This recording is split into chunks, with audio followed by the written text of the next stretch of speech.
प्रेम से बोली शंकर भगवान की जय। माता गौरा पार्वती गणपत ललनमा की जय। हर हर महादेव। देवादिदेव महादेव जी के चरण में प्रणाम करती हूँ, मेरा प्रणाम स्वीकार हो। माता गौरी पार्वती के चरण में प्रणाम करती हूँ, मेरा प्रणाम स्वीकार हो। सब गुरु भैया बहना के चरण में प्रणाम करती हूँ, मेरा प्रणाम स्वीकार हो। गणपत ललनमा के चरण में प्रणाम करती हूँ, मेरा प्रणाम स्वीकार हो। गुरु भाई बहना, मैं एक कथा सुनाने जा रही हूँ, इस कथा को पूरा सुनिए और रहस्य जानिए। हर हर महादेव। गुरु भाई बहना, एक नगर में एक राजा रहते थे और एक रानी। तो राजा साहब बहुत बड़े धनवान थे। राजा का राज बहुत बड़ा था। राजा के घर में कई नौकर चाकर थे। राजा और रानी दोनों बड़े सुखी जिंदगी बिता रहे थे। राजा के कोई दुख नहीं था। राजा और रानी दोनों जिंदगी में हर सुख बिता चुके थे। लेकिन गुरु भाई बहना, सबसे कमी ये था कि राजा निसंतान थे। राजा का कोई संतान नहीं था। जब राजा का कोई संतान नहीं था तो राजा बड़े दुखी रहते थे। राजा को लगता था कि हे भगवान, जिंदगी में मेरा कुछ नहीं है। एक दिन की बात है कि राजा तीर्थ यात्रा पे जा रहे थे अपने राजमहल छोड़ के। रास्ते में शिव चर्चा हो रहा था। जब रास्ते में शिव चर्चा हो रहा था गुरु भाई बहना, तो राजा पीपल के वृक्ष के नीचे चर्चा हो रहा था। कहते हैं कि पीपल के वृक्ष के नीचे चर्चा करवाने से 21 तीर्थ का फल होता है। पीपल के हर पत्ते पे भगवान का वास होता है। पीपल के हर पत्ते पे भगवान का नाम लिखा हुआ होता है। पीपल के पत्ता से जो पानी गिरता है ऊपर का बारिश होता है। पीपल के पत्ता पर जो पानी गिरता है वो पत्ता का पानी सिर पर यदि गिर जाए तो उसका जीवन धन्य हो जाता है। पीपल का वृक्ष में एक गुण है कि कितना हो बीमार रहेगा और पीपल की वृक्ष का हवा खा लेगा, वो ठंडी हवा में कुछ समय बिता लेगा तो आधा तबीयत उसका ठीक हो जाएगा। पीपल के हवा के एक गुण है।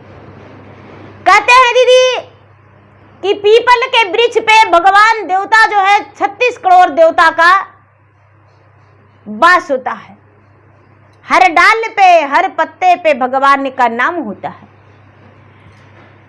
गुरु भाई बहना, पीपल के वृक्ष के नीचे शिव चर्चा हो रहा था। बहुत सारे लोग बैठे हुए थे चर्चा में। राजा रानी उसी रास्ते से जा रहे थे। जब राजा रानी उसी रास्ते से जा रहे थे तो राजा का बड़ा जोर से प्यास लग गया।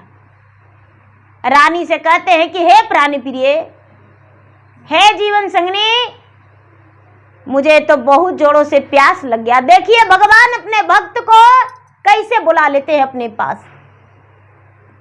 मुझे बहुत जोर से प्यास लग गया। राजा कहते हैं, रानी बोली, हे महाराज, मेरे पास पानी तो नहीं। पानी लेना तो भूल ही गए और कितना टांगते, भोजन तो भारी हो गया है। कहते हैं कि कहीं भी जाते हैं तो पेट का मोटरिया साथ साथ ले जाते हैं। एक वस्त्र छूट जाए घर चलेगा, लेकिन पेट का मोटरी नहीं छूटना चाहिए। तो एक गुरु भैया बहना, राजा और रानी पीपल के वृक्ष के पास चले गए। पीपल के वृक्ष के पास एक कुआं था। वो कुआं राजा के देखा हुआ था। राजा जब उस वृक्ष के पास गए दीदी, तो पानी भर के पी लिए और पीपल का ठंडी ठंडी हवा राजा को आनंद दे दिया और राजा वहां पर बैठ गए। जब राजा बैठ गए बड़े प्रेम से, तो क्या होता है गुरु भाई बहना, चर्चा सुनने लगे। चर्चा में बड़ी सुंदर सुंदर कहानी होने लगा। एक गुरु भैया थे, वो कहानी सुनाने लगे कि एक बुढ़िया थी, वो बड़ा ही अच्छी थी। बुढ़िया का 2 बेटा था, जुड़वा बेटा जन्म लिया था। और जब बुढ़िया के बेचारी जब जवान थी, जब बेटा उसका ओद्र में था, तो सच्चा भगवान के भक्त थी, और हॉस्पिटल में एडमिट हो गई बुढ़िया। जो वहां पर लोग हैं जो सुना रहे हैं कहानी, दीदी एडमिट हो गई बुढ़िया। और वो भगवान का शिष्या, उसका नाम निर्मला था, निर्मला दीदी एडमिट हो गई। और एडमिट होके अस्पताल में बच्चा जन्म देने के लिए, तो क्या होता है गुरु भाई बहना, जो निर्मला दीदी के पति थे वो कहते हैं कि भाई मेरा पत्नी कैसा है। डॉक्टर बोला कि क्या बताऊं, आपका पत्नी बहुत सीरियस है, और इसका पेट में जो बच्चा है वो कोई चांस नहीं है, ये बच्चा नहीं बच सकता है, मां बचेगी या बच्चा। निर्मला दीदी के पति कहते हैं कि भाई मेरा पत्नी का बचा लो, मेरा बच्चा का नहीं, बच्चा तो फिर जन्म ले लेगा। लेकिन निर्मला दीदी कहती है कि हे भगवान, हे परमेश्वर, आप पे मुझे भरोसा है, मेरा बच्चा का आप बचाएंगे। अरे पूरे संसार का, ब्रह्मांड का रखवाली आप करते हैं, और मेरा बच्चा कैसे मर जा सकता है। और यदि मेरा बच्चा मर जाएगा तो हम जी के क्या करेंगे। जिलाना है तो दोनों को जिलाओ, नहीं मारना है तो दोनों को मार दो। जिंदगी भर मुझे कुड़न नहीं चाहिए कि मेरा बच्चा मर गया। हे भगवान, हम आप पर छोड़ रहे हैं। एक डॉक्टर मेरा क्या आयु देने वाला है, डॉक्टर बस इलाज करेगा, उसका सुई दवाई देना काम है, लेकिन मेरा जिंदगी और मौत का वो समय नहीं दे सकता है। लोग कहते हैं कि ऊपर भगवान नीचे डॉक्टर है, तो ये सच है, मानते हैं, लेकिन हे भगवान मेरा आप बचाएंगे। लोग सुन रहे हैं गुरु भाई बहना, वहां राजा भी ये कहानी को सुन रहे हैं। दीदी सुनाए कि भाई जब उसका समय हुआ तो जुड़वा बच्चा जन्म लिया, और दोनों बच्चा कहां कहां करके रोने लगा। बच्चे की मां भी स्वस्थ रही और बच्चा भी। समय हुआ, दोनों बच्चा जवान हो गया, तो बुढ़िया के वो मां बूढ़ी हो गई, दोनों बेटा का ब्याह हो गया, बहू आ गई, और भगवान से जाके बुढ़िया कहती है कि हे भगवान, जो भी दुख दर्द देना है मुझे देना, मेरा बेटा को आँच नहीं आने देना। और बुढ़िया के सर में दर्द रहता था तो ब्रेन ट्यूमर था। बुढ़िया जाके चेक करवाई तो डॉक्टर बोला ब्रेन ट्यूमर है। डॉक्टर की बात सुनकर बुढ़िया सोची कि हे भगवान, इतना मेरा जायदाद है, दोनों बेटा के नाम कर देंगे, मर भी जाएंगे तो बेटा झगड़ा नहीं करेगा, दोनों बेटा का जॉब है सरकारी, ऐसे बेटा भल ना झगड़ा कर ले। बुढ़िया अपना बेटा को पत्र लिख के बुला के और दोनों बेटा को नाम से जायदाद कर दी। दोनों बेटा चला गया परदेश। उसके बाद क्या होता है, बुढ़िया जाके एडमिट हो गई। डॉक्टर बोले कि क्या तुम्हारे पास कोई नहीं आया है। डॉक्टर की बात सुनकर बुढ़िया बोली निर्मला कि नहीं महाराज, मेरे पास कोई नहीं आया है, मैं अकेला हूं, ऊपर का परमेश्वर है। अरे यदि तुम्हारा कुछ हो गया तो। बुढ़िया बोली कोई नहीं देखने आएगा। कौन है, मेरा कोई नहीं, मेरा जान भी चला जाएगा तो मुझे कोई नहीं देखेगा, लेकिन मेरे साथ एक व्यक्ति है। हे डॉक्टर, यदि गलत करोगे आंख से अंधा हो जाओगे। मेरे पास ऐसा व्यक्ति है जो किसी को दिखाई नहीं देता है और सबसे मोटी डायरी में लिखता है, सबसे मोटा कलम से, जो मिटने नहीं करता है। डॉक्टर घबरा के और बुढ़िया के ऑपरेशन रूम में ले गया और ऑपरेशन बड़ी बढ़िया से किया। बुढ़िया फीस जमा कर दी थी। बुढ़िया के जब होश आया तो देखती है कि मैं बिल्कुल ठीक हूँ, माथे में पट्टी लगा हुआ है। 10 दिन हो गया। बुढ़िया जब निकलने का समय आ गया, बुढ़िया के डॉक्टर से बोलती है कि देखिए मेरा बेटा का ये नंबर है, इस पर फोन लगा दीजिए। डॉक्टर बोले कि अरे तुम्हारा कोई बेटा नहीं, तुम फोन लगाने बोल रही हो? तो हाँ। डॉक्टर दोनों बेटा के फोन लगा दिया, दोनों बेटा आया। माँ हॉस्पिटल में हो? हाँ बेटा। माँ बेटा और बहू को नहीं बोला, और तूने तो हाँ बेटा, मेरे साथ तो परमात्मा थे, भगवान थे, और भगवान से बड़ा कुछ नहीं होता है। राजा इस बात को सुन के, कहानी को सुन के, और लोग से पूछते हैं कि भाई आप क्या कर रहे हैं जो इतने बड़े शक्ति से, इतने बड़े भक्ति से, इतने बड़े सान मान से कहते हैं कि सब कुछ पूरा होता है। तो कौन सा भगवान का भक्ति करते हैं? लोग गुरु भैया गुरु बहना बोले कि हे राजन, मैं भगवान का भक्ति शिव गुरु का करती हूं, और भगवान जो है किसी को खाली हाथ नहीं लौटाते हैं, भगवान सबको पूरा करते हैं। राजा कहते हैं कि मेरा कोई संतान नहीं है। राजा की बात सुनकर सब शिष्या बहना गुरु भैया बोले कि हे राजन, आप राजा नहीं, एक प्रजा होकर और भगवान का भक्त बन जाइए। अभिमान में नहीं, भगवान के सामने झुककर, मस्तक झुका के। राजा हंसते हुए बोले कि हे शिष्या बहना, आज से हम भगवान का सेवक बन के रहेंगे, आज से हम भगवान के भक्ति करेंगे। एक गुरु भाई बहना, राजा और रानी दोनों भगवान के शिष्य बन गए। रानी मुड़ी पटक के कहती है कि हे भगवान, यदि मुझे संतान दे दोगे तो तुम्हारे पास अपने पुत्र के गर्दन काट के अपने हाथों से रख देंगे, तुम्हें भेंट चढ़ाएंगे अपना पुत्र का बलि। भगवान बलि नहीं लेते हैं दीदी, भगवान संतान देते हैं। भगवान कुछ नहीं लेते हैं, सिर्फ भाव लेते हैं। भाव के भूखा भगवान है, भाव से बड़ा दुनिया में कुछ नहीं होता है। प्रेम के नगरी में भगवान बसते हैं दीदी, ऊंचे ऊंचे महल देखकर भगवान नहीं बसते हैं। छोटा सा भगवान का मंदिर ये हृदय में है, जिसमें भगवान बसते हैं, उसमें भाव का भूखा भगवान है। पानी का भी भूखा नहीं, लड्डू का भूखा नहीं, पेड़ा का भूखा नहीं, भगवान प्रेम का भूखा है। क्या होता है दीदी? रानी बोली हे भगवान, अपने पुत्र का गर्दन आपके चरण में रख देंगे। और वहां से चल दी रानी। रानी आई और घर पे दूसरा दिन उसका गर्भ धारण हो गया। रानी गर्भवती हो गई। दूसरा दिन 9वां महीना के बाद रानी का ओद्र से सुंदर पुत्र जन्म लिया। रानी तो पुत्र को देखकर खुश हो गई और भगवान का नाम गुणगान करते रह गई।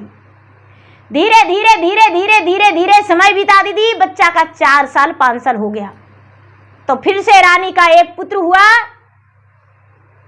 फिर से रानी गर्भ धारण कर ली और फिर से एक पुत्र हुआ।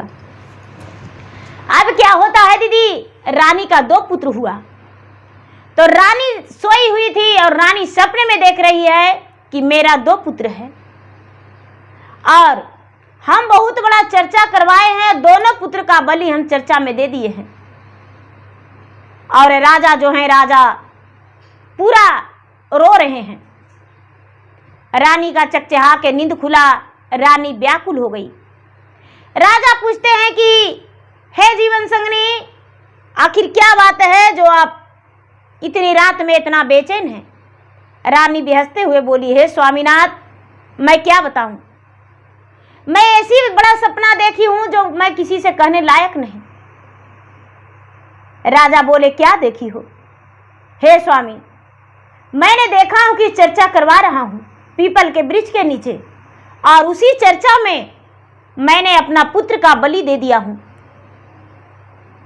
राजा कहते हैं कि यदि दोनों पुत्र का बलि दे दी हो तो पुत्र भगवान ने दिए थे क्यों? रानी बोली, हे महाराज, भगवान का कोई गलती नहीं। मैंने भगवान से विनती किया था कि हे भगवान, मेरा संतान होगा तो अपना पुत्र का बलि अपने हाथों से देंगे।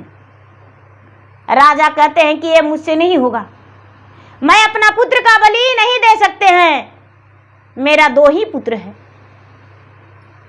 रानी बोली, हे स्वामीनाथ, जब ऐसा बात है तो पूरे नगर में ढिंढवारा पिटवा दीजिए। जो मुझे एक पुत्र देगा उसे हम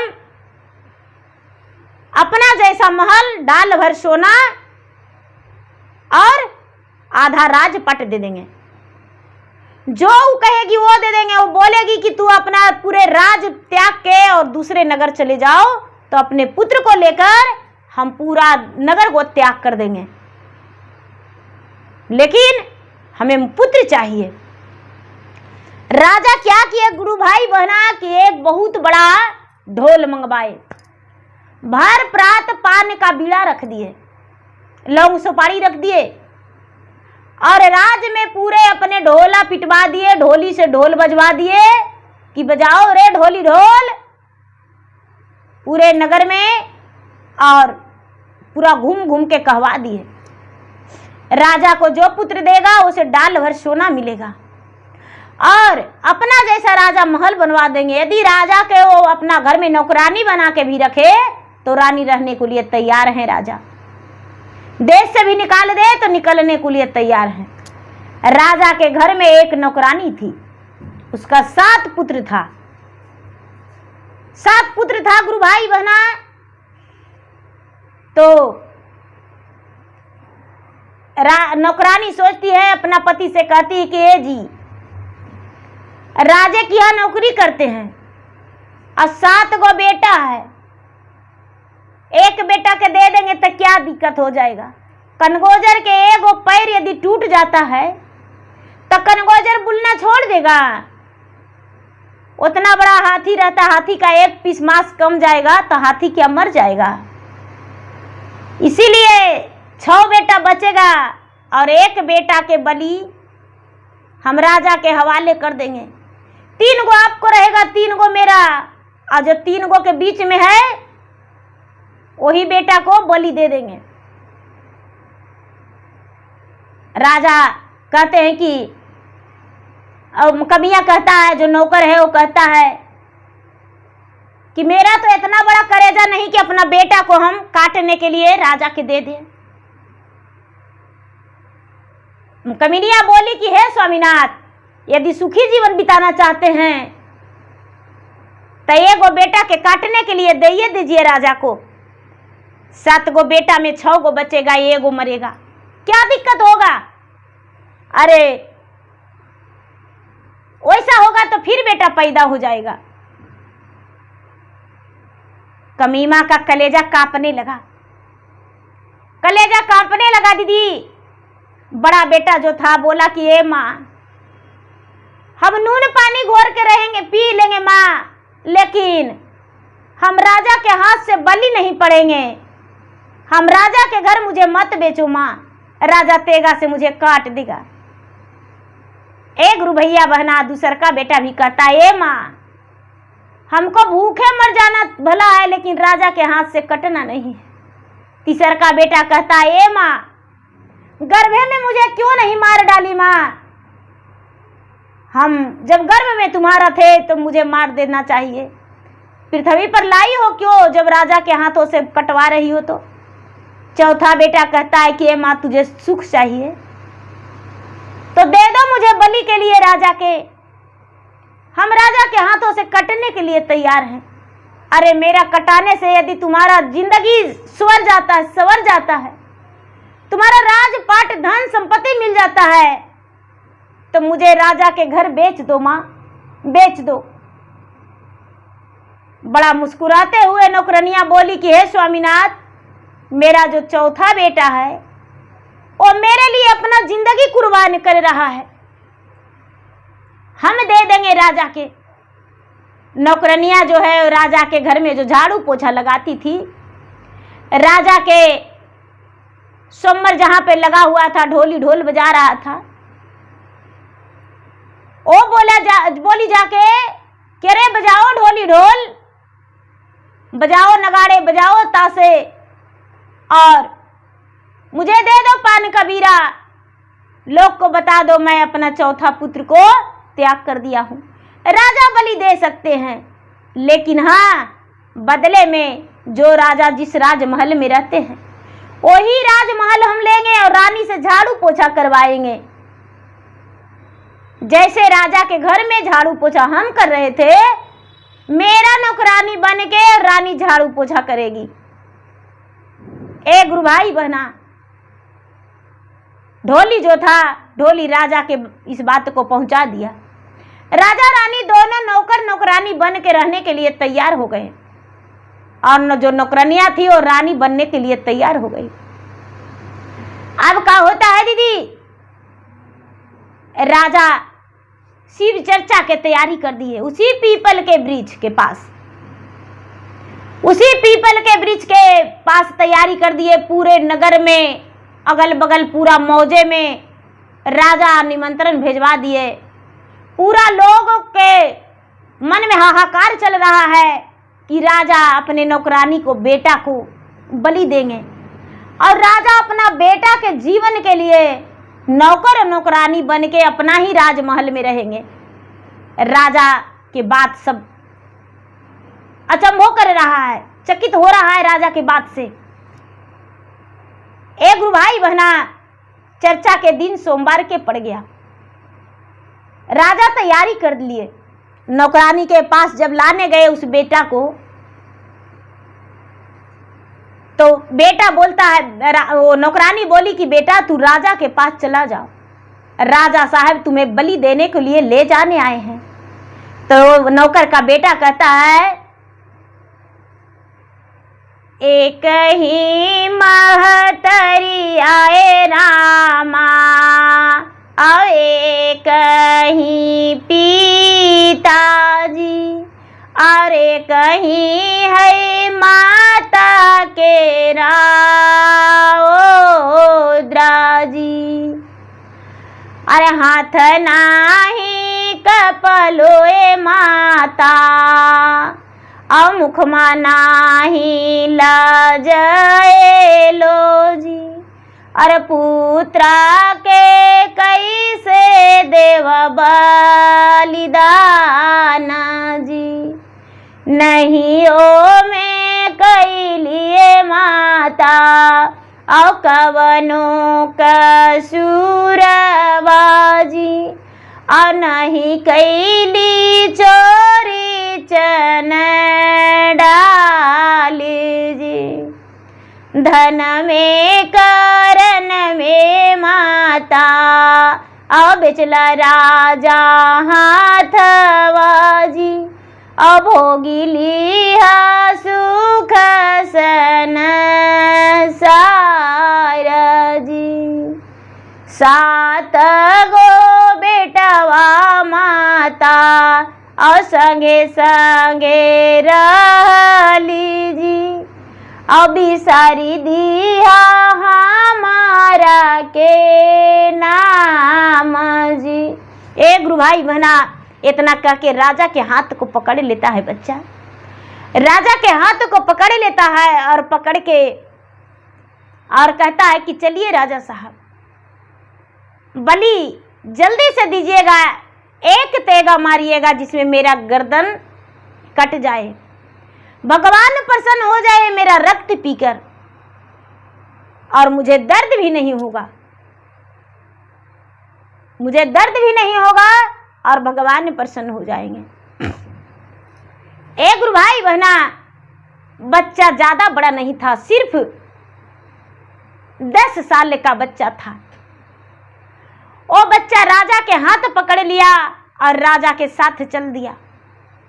जो नौकरानी थी वो राजमहल चली गई कि हम राजमहल के राज सिंहासन पे बैठने वाले हो गए। बड़ा प्रसन्न हो गई, हम इस राज्य के पूरे मालकिन हो गए। कहते हैं दीदी कि जो पड़ियान थी वो धुनियान हो गई और जो धुनियान थी वो पड़ियान हो गई, वही बात था। बच्चा तो चला गया दीदी, सब कोई चर्चा में चले गए। कहाँ? पीपल के वृक्ष के पास। पीपल के वृक्ष के पास चले गए दीदी। कितने लोग के आंख से आंसू गिर रहा है, कितने लोग उतावले हैं कि कब चर्चा होगा और कब राजा के हाथ से बच्चा को बलि पड़ेगा। सब कोई कह रहा है कि यही बच्चा को बलि देना है। यही बच्चा के बलि पड़ेगा। राजा के बेटा के बदले इस बच्चा को, नौकर को, बेटा को राजा बलि देंगे। खरीदे हैं पैसा से, राजा खरीदे हैं पैसा से। सबको यही बात कह रहा है दीदी।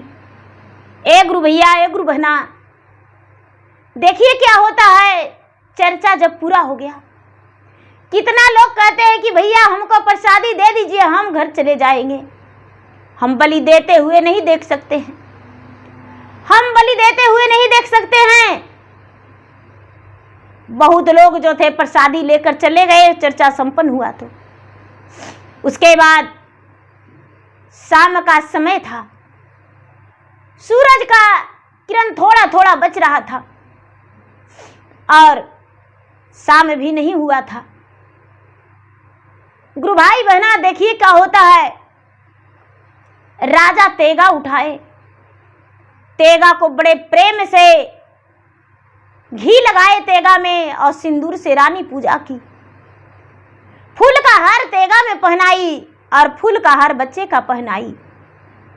बच्चा जो है, जो खड़ा है, और राजा ठिया पर रख दिए उसको। राजा ठिया पर रख दिए। गुरु भाई बहना, सबका आंसू गिरने लगा कि हाँ हे भगवान, राजा पुत्र के कारण दूसरा को पुत्र को बलि दे रहे हैं। कहते हैं दीदी कि हे माँ, मेरा कौन कसूर था? ए माँ, मेरा कौन कसूर था जो इतना बड़ा मुझे दंड दिया? हे माँ, मेरा कौन कसूर था जो इतना बड़ा मुझे त्याग किया? हे माँ, 9 महीना सब भाई को रखा और 9 महीना मुझे भी।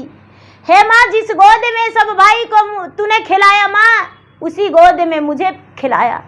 हे माँ, जिस सीने से तूने 6 भाई को और लगाया माँ, उसी सीने से मुझे भी दूध पिलाया।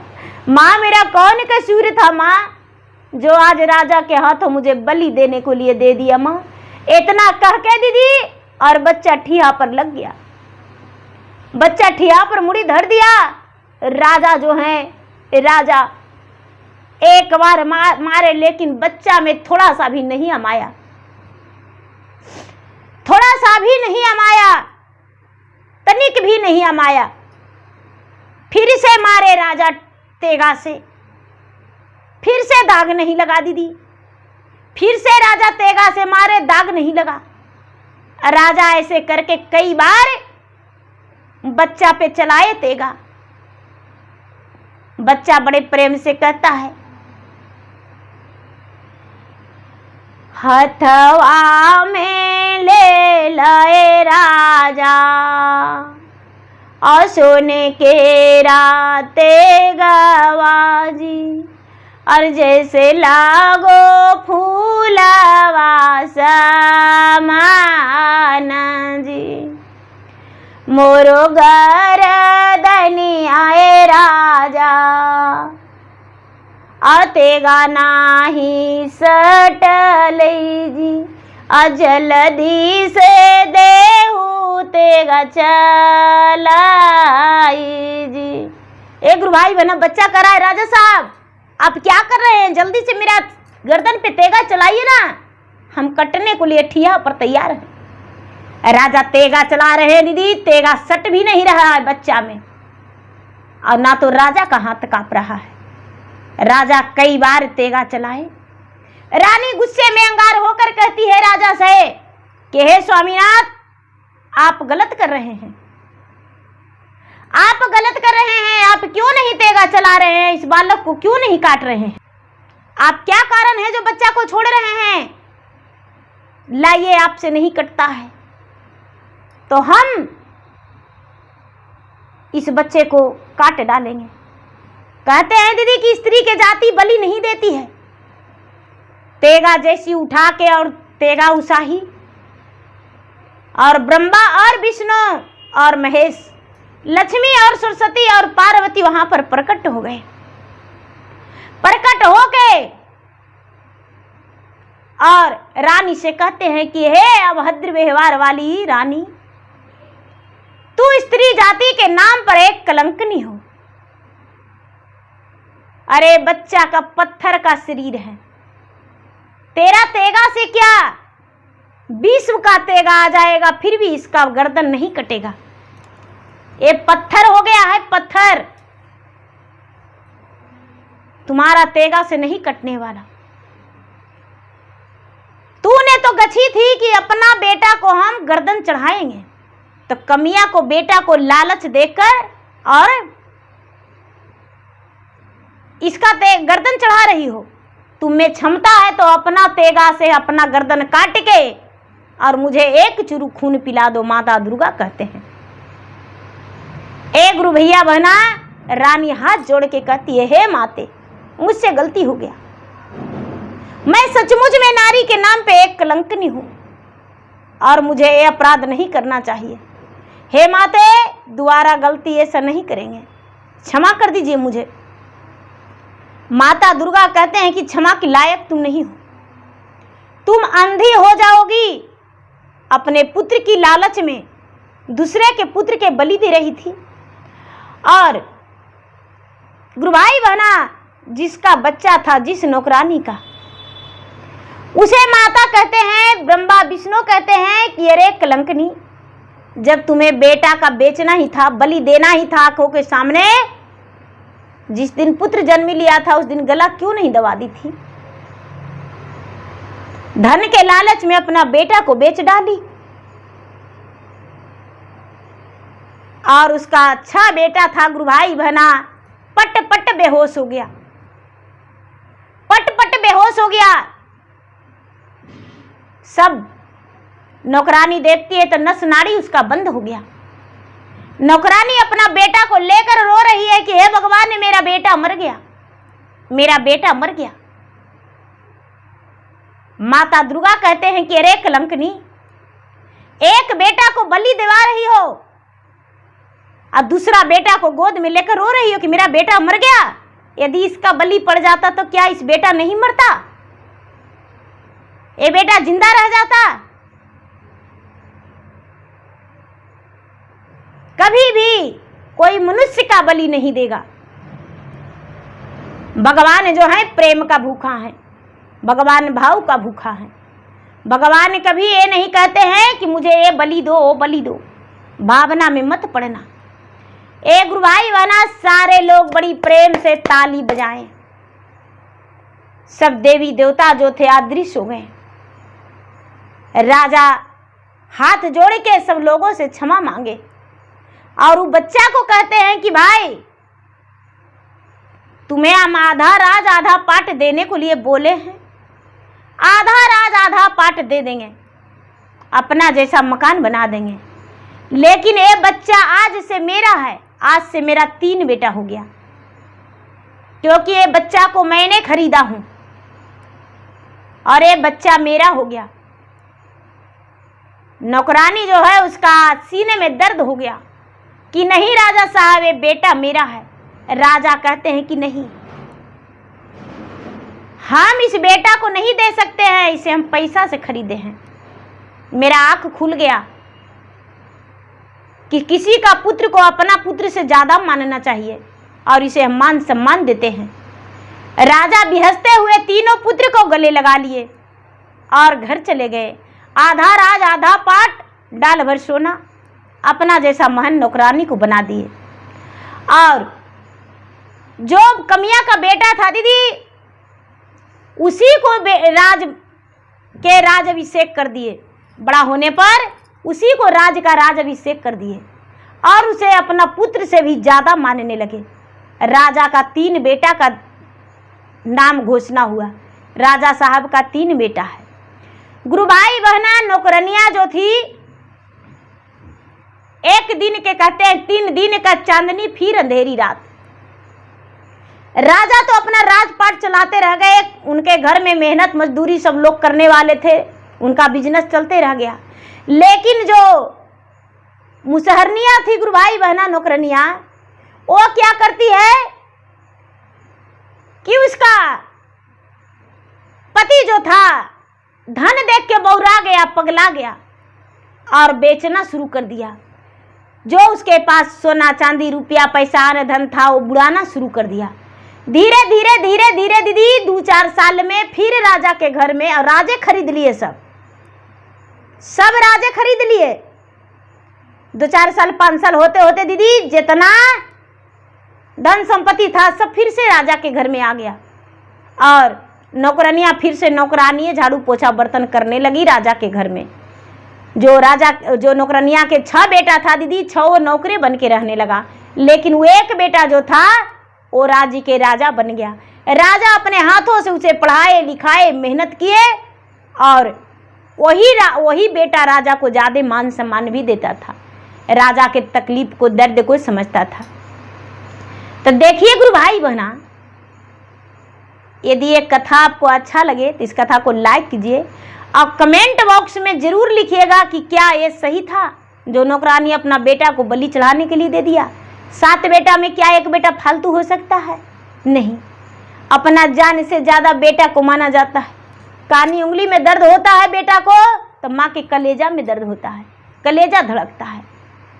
और कैसी नौकरानी थी जो अपना बेटा को बलि देने के लिए दे दी, ये सच्ची घटना पे आधारित है दीदी। तो देखिए, मेरा वीडियो अच्छा लगे तो मेरा वीडियो को लाइक करें, शेयर करें। चैनल पर यदि नए हैं तो चैनल का सब्सक्राइब करें, बेल आइकन घंटे को दबाएं, जो कि मेरा वीडियो का नोटिफिकेशन सबसे पहले आपके पास जाए, आप मेरा वीडियो सुन सके। कमेंट बॉक्स में हर हर महादेव, जय श्री गुरु जरूर लिखें। धन्यवाद।